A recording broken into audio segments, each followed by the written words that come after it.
आज की इस मूवी की कहानी में हम लोग एक भूतम नाम के शैतान को देखेंगे, जिसके गुस्से में बचने के लिए गांव वाले उसे हर साल एक कुंवारी लड़की भेंट किया करते थे, ताकि भूतम उस लड़की के साथ एंजॉय करे और गांव वालों को बख्श दे। ये प्रथा कई सालों से चली आ रही थी। एक दिन इसी तरह इस गांव के मुखिया की बेटी, जिसका नाम जोई था, भूत के पास जाने के लिए बारी आती है। लेकिन जोई के शरीर में एक परी की आत्मा थी। गांव वाले जोई को डोली में बिठाते हैं। इसके बाद क्या होता है ये हम लोग आगे इस वीडियो में देखेंगे। मूवी की शुरुआत एक खूबसूरत लड़की जोई को दिखाते हुए होती है, जो कि एक परी है, जिसे देवताओं ने लोगों की शैतान कामदेव से उनकी रक्षा करने के लिए धरती पर भेजा है। लेकिन धरती पर आने के बाद सियोन भूतम नाम के एक आदमी के प्यार में पड़ जाती है और लोगों के कामदेव से रक्षा करने के बजाय वो खुद ही कामदेव के साथ अपनी प्यास मिटाने लगती है। देवता जब सियोन की इन हरकतों को देखते हैं तब वो सियोन से नाराज हो जाते हैं। इसके बाद देवता दो और परियों को सियोन को मारने के लिए धरती पर भेजते हैं। देवताओं का ऐसा मानना था कि एक शैतान और एक परी का मिलन सभी के लिए खतरा बन सकता है। जब दोनों परियां सियोन के पास पहुंचती है तब वो लोग अपनी शक्तियों का इस्तेमाल करके सियोन की आत्मा को निकाल कर उसके शरीर को जला देते हैं। सियोन की मौत को देखकर भूतम बहुत गुस्सा हो जाता है और वो अपना आपा खो बैठता है। वो गुस्से में आकर एक परी को मार देता है। अपने साथी परी की मौत देखकर एक परी अपनी जान बचाकर पास ही के गांव में भाग जाती है। वहीं इधर हम लोग एक गांव में देखते हैं। उसी वक्त एक गांव के मुखिया की पत्नी एक बेटी को जन्म देती है। इधर परी के पास इतना वक्त नहीं था कि वो सियोन की आत्मा को देवताओं के पास ले जा सके,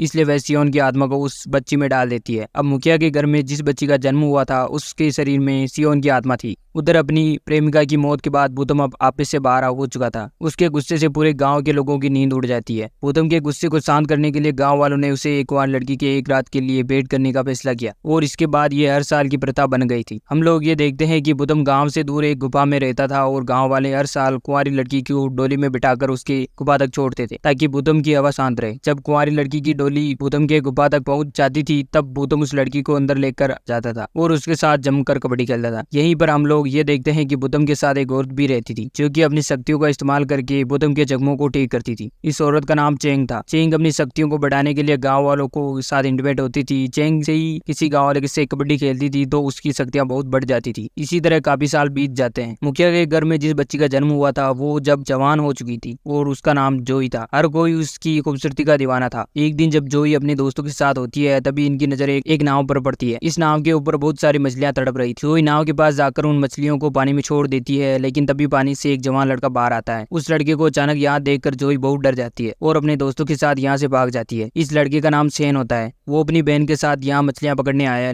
इधर हम लोग गांव वालों को देखते हैं। वो सभी लोग मिलकर ये फैसला कर रहे थे कि इस साल कौन सी लड़की को भूतम के पास छोड़ आए। इस बात का फैसला गांव वाले लॉटरी के जरिए करते हैं। इस बार लॉटरी में जोई का नाम आया था। जोई का नाम देखकर उसकी मां रोने लगती है। वो अपने पति से ये कहती है कि तुम तो इस गाँव के मुखिया हो, अपनी बेटी को वहां जाने से नहीं रोक सकते। लेकिन मुखिया ऐसा करने से मना कर देता है। वो कहता है इस गाँव का ये नियम है और हमें नियम का पालन करना होगा। वही इधर हम लोग जोई को देखते हैं। वो एक लोहार के पास आती है और यहाँ आकर वो अपने चाकू को तेज करवाती है। तभी सेन यहाँ आकर उससे बात करने की कोशिश करता है, लेकिन जोई उसकी बातों का जवाब नहीं देती है, क्योंकि वो भूतम के पास जाने वाली थी और इसलिए वो बहुत डरी हुई। इसके बाद वो अपने चाकू लेकर यहाँ से चली जाती है। जैसे ही यह रात होती है, गाँव वाले जोई को एक डोली में बिठाकर भूतम की गुफा में ले जाते हैं। डोली उठाने वालों में से सेन भी होता है, लेकिन वो इस बात से अनजान था कि अंदर जो है वो जोई है। रास्ते में जाते समय जोई का चाकू गिर जाता है। सेन उस चाकू को उठाता है और वो उस चाकू को देखकर ये समझ जाता है कि अंदर जोई है। जोई को देखकर सेन बहुत दुखी होता है, क्योंकि वो अब जोई को पसंद करता था। इसके बाद सब लोग जोई को लेकर भूतम की गुफा तक पहुंच जाते हैं और सभी लोग यहाँ से भाग जाते हैं। घर आने के बाद सेन जोई के बारे में ही सोच रहा होता है। वहीं दूसरी ओर हम लोग भूतम को देखते हैं। वो काफी गुस्से में होता है, लेकिन जोई को देखते ही उसका गुस्सा शांत हो जाता है, क्योंकि उसे जोई में सियोन दिखाई दे रही थी। भूतम को देखकर जोई भी अपना चाकू नीचे फेंक देती है। इसके बाद जोई भूतम के पास आ जाती है। भूतम जब जोई को गुफा के अंदर ले जाने लगता है तभी सेन वहां पहुंच जाता है और उस पर हमला कर देता है और जोई को अपने साथ गांव में वापस ले आता है। सेन की बहादुरी देखकर गांव वाले बहुत खुश होते हैं और ये सभी लोग जश्न मनाने लग जाते हैं। जोई भी सेन की बहादुरी देखकर उसकी तरफ आकर्षित होती है। इधर हम लोग गुफा में भूतम को देखते हैं, जिसका इलाज चेंग कर रही होती है, क्योंकि सेन के वार से भूतम काफी जख्मी हो चुका था। भूतम यहाँ चेंग से कहता है कि आज वाली लड़की मुझे सियोन जैसी लगी थी, जिस पर चेंग उसे समझाते हुए कहती है कि सियोन जलकर मर गई थी। इसके बाद वो भूतम से ये कहती है कि मेरी शक्तियां तुम्हारा इलाज करने के लिए काफी कम है, इसलिए मुझे गांव में जाकर लोगों के साथ कबड्डी खेलनी होगी ताकि मेरी शक्तियां बहुत बढ़ जाए। अगले दिन सेन जब अपनी बहन और जोई के साथ मछलियां पकड़ने के लिए आता है तब उन्हें पानी में चेंग मिलती है। वो लोग चेंग का इलाज करने के लिए उसे अपने साथ घर ले आते हैं। उसी रात चेंग सेन के बड़े भाई के साथ इंटीमेट होती है। सारी रात इंटीमेट होने के कारण उसकी शक्तियां काफी बढ़ चुकी थी। अगले दिन चेंग जोई और एक लड़की के साथ मछलियां पकड़ने के लिए आती है। मछली पकड़ने के दौरान वो जोई का बर्थ मार्क देखती है और उसे देखकर वो समझ जाती कहती है कि इस लड़की के अंदर सियोन की आत्मा है। इसके बाद वह जोई को एक हेयर बैंड देती है और भूतम के पास वापस आ जाती है। वापस आकर वो भूतम से यह कहती है कि आज मैं इस लड़की से मिली थी जिससे कल तुमने मुलाकात की थी। उस लड़की का नाम जोई है और उसके अंदर सियोन की आत्मा है। वो भूतम से आगे ये भी कहती है कि अगर सेन और जोई इंटीमेट हुए तब तुम पूरी तरह से खत्म हो जाओगी। भूतम को यह सुनकर बहुत गुस्सा आता है और वो उसी रात गाँव में हमला कर देता है। भूतम के गुस्से की वजह से पूरे गाँव में काम वासना जाग जाती है। वहीं दूसरी ओर